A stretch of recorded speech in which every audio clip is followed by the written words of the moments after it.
2023 সাল মার্চ মাস ভারতের সুপ্রিম কোর্টের একটি 5 সদস্যের সাংবিধানিক বেঞ্চ এমন একটি রায় দিল যা দেশের রাজনৈতিক অঙ্গনে ভূমিকম্প সৃষ্টি করল।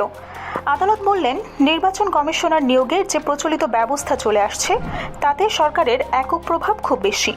নিরপেক্ষতা নিশ্চিত করতে হলে এই প্রক্রিয়ায় পরিবর্তন আনতে হবে। সেজন্য আদালত একটি সুস্পষ্ট কাঠামো দিলেন। 3 সদস্যের একটি নির্বাচন কমিটি তৈরি করতে হবে, যেখানে থাকবেন দেশের প্রধানমন্ত্রী, লোকসভায় বিরোধী দলনেতা এবং ভারতের প্রধান বিচারপতি। এই কাঠামোর পেছনে যুক্তিটা ছিল অত্যন্ত সরল এবং শক্তিশালী।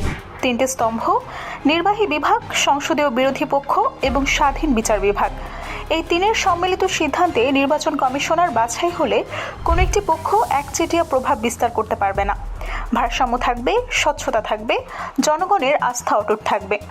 কিন্তু এরপর যা ঘটলো সেটাই আসল গল্প, আর এখানেই পুরো দৃশ্যপটটা নাটকীয়ভাবে বদলে গেল। সুপ্রিম কোর্টের এই রায়ের পর কেন্দ্র সরকার কি আদালতের নির্দেশ মেনে নিল? না, তারা একটি সম্পূর্ণ ভিন্ন পথ বেছে নিল। সংসদে একটি নতুন বিল আনা হলো। সেই বিলে কি করা হলো জানেন?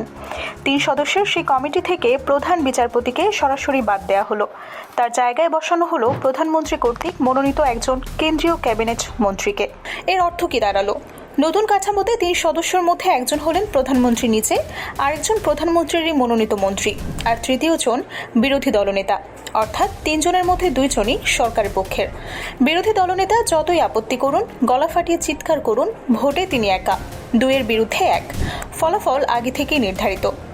কিন্তু আসল প্রশ্নটা এখানে না, আসল প্রশ্নটা আরও অনেক গভীর। একটু ভাবুন, ভারতের সাংবিধানিক কাঠামোতে অন্যান্য গুরুত্বপূর্ণ পদে নিয়োগের সময় কি হয়? সিবিআইয়ের প্রধান নিয়োগ দেওয়ার সময় বাছাই কমিটিতে প্রধান বিচারপতি থাকেন।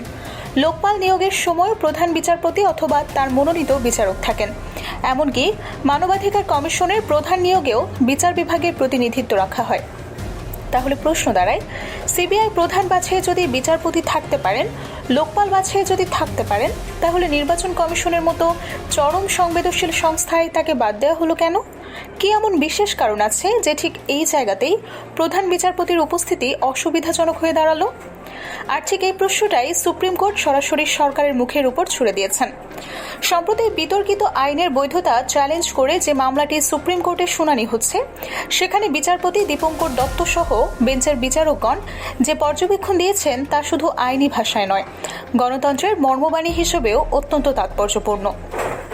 আদালত স্পষ্ট করে বলেছেন, গণতান্ত্রিক ব্যবস্থায় নিরপেক্ষতা শুধু কাগজে কলমে থাকলে চলবে না, সাধারণ মানুষের চোখে সেটা দৃশ্যমান হতে হবে। মানুষ যদি দেখে নির্বাচন পরিচালনাকারী সংস্থার প্রধান বাছাই করছে খোদ সরকার নিজেই, তাহলে সে নির্বাচনের ফলাফল কতটা আস্থা রাখবে সাধারণ ভোটার? এখন সরকারের পক্ষ থেকে কি বলা হচ্ছে? সলিসিটর জেনারেল আদালতে যুক্তি দিয়েছেন, দেশের প্রধানমন্ত্রী এবং তার ক্যাবিনেট মন্ত্রীদের উপর আস্থা রাখা উচিত। তারা নিরপেক্ষভাবেই সিদ্ধান্ত নেবেন। প্যানেলে বিচারক না থাকলে সেটি পক্ষপাতদুষ্ট হবে, এমন ধারণা সত্যিকার অর্থে ঠিক না। কিন্তু সুপ্রিম কোর্ট এই যুক্তি এক কথায় নাকচ করে দিয়েছেন। আদালত বলেছেন, এটি ব্যক্তিগত আস্থা বা অবিশ্বাসের প্রশ্ন না, এটি প্রাতিষ্ঠানিক ভারসাম্যের প্রশ্ন। কোনো একটি বিভাগ সে যতই বিশ্বস্ত হোক, যদি একাই সব সিদ্ধান্ত নিতে পারে, তাহলে সে ব্যবস্থায় কাঠামোগত ত্রুটি থেকে যায়। আর যিনি ক্ষমতায় আছেন, তিনি হয়তো সদিচ্ছায় ক্ষমতা ব্যবহার করবেন, কিন্তু কাল, পরশু, 10 বছর পর যে কাঠামো তৈরি করা হচ্ছে সেটা তো থেকেই যাবে, এবং সেই কাঠামোর ভেতরেই লুকিয়ে আছে অপব্যবহারের সম্ভাবনা। আর এখানেই গল্পটা আরেকটি চমকপ্রদ মোড় নিয়েছে। জানেন কি, এই নতুন বিতর্কিত আইনের মাধ্যমেই বর্তমান প্রধান নির্বাচন কমিশনার জ্ঞানেশ কুমারের নিয়োগ সম্পন্ন হয়েছিল। অর্থাৎ যে আইনের বৈধতা নিয়ে এই মুহূর্তে সুপ্রিম কোর্টে প্রশ্ন উঠছে, সে আইনের আওতাতেই নিয়োগ পেয়েছেন বর্তমান নির্বাচন কমিশনের শীর্ষ ব্যক্তি।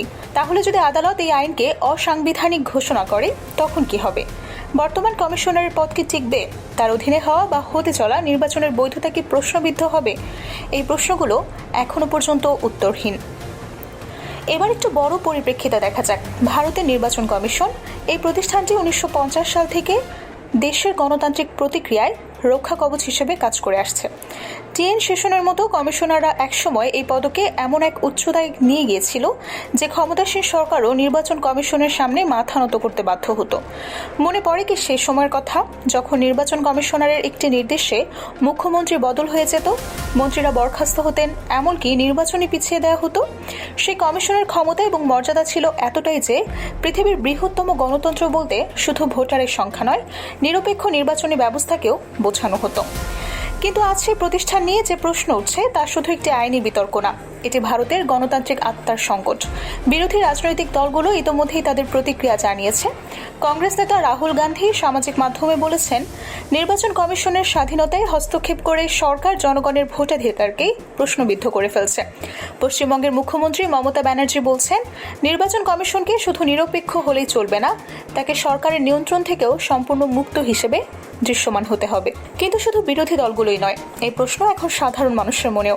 একজন সাধারণ ভোটার যখন দেখে যে সংস্থা তার ভোটের হেফাজত করবে, সেই সংস্থার প্রধান বাছাই করছে সেই দল যাকে সে ভোট দিতে পারে না বা নাও পারে, তখন কি সে নিশ্চিন্তে থাকতে পারবে?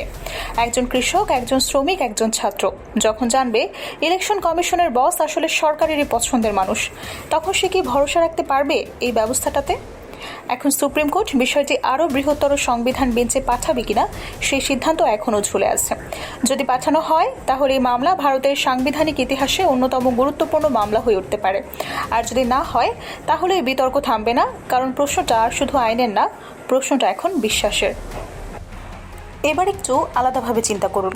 গণতন্ত্র কিন্তু শুধু ভোট দেওয়ার অধিকার না, গণতন্ত্র হলো এই আশ্বাস যে আপনার ভোটটা সঠিকভাবে গোনা হবে, নিরপেক্ষভাবে ফলাফল ঘোষণা হবে এবং যে সংস্থা এই পুরো প্রক্রিয়া পরিচালনা করবে সে কারো দাস নয়, কারো চাকর নয়, সে স্বাধীন, সে নিরপেক্ষ। কিন্তু যখন এই সংস্থার প্রধান বাছাই করার ক্ষমতা কার্যত একটিমাত্র পক্ষের হাতে চলে যায়, তখন কি সেই আশ্বাস আর থাকে? ক্রিকেট ম্যাচের সেই উদাহরণে ফিরে যাই। খেলা শুরুর আগেই যদি একটি দল আম্পায়ার ঠিক করে ফেলে, তাহলে মাঠে দাঁড়িয়ে খেলার অর্থ কী? আর যদি সেই খেলাটা ক্রিকেট না হয়ে হয় 140 কোটি মানুষের ভাগ্য নির্ধারণের নির্বাচন, তাহলে এই প্রশ্নের উত্তর না হয় আদালতে দেবে, সময় দেবে, ইতিহাস দেবে। কিন্তু আজ এই মুহূর্তে একটি প্রশ্ন আপনাদের কাছে রেখে যাচ্ছি। আপনি কি মনে করেন নির্বাচন কমিশনার বাছাইয়ে বিচার বিভাগের প্রতিনিধিত্ব জরুরি, নাকি সরকারের উপর পুরো আস্থা রেখে দেওয়াটাই যথেষ্ট? কমেন্ট বক্সে আপনার অকপট মতামত জানান, কারণ গণতন্ত্রের সবচেয়ে শক্তিশালী অস্ত্র হলো প্রশ্ন করার সাহস, আর সেই সাহসটুকু যেন আমরা কখনো হারিয়ে না ফেলি। ভিডিওটি যদি একটু ভাবিয়ে থাকে শেয়ার করুন, ছড়িয়ে দিন, কারণ এই তথ্য জানার অধিকার প্রতিটি নাগরিকের।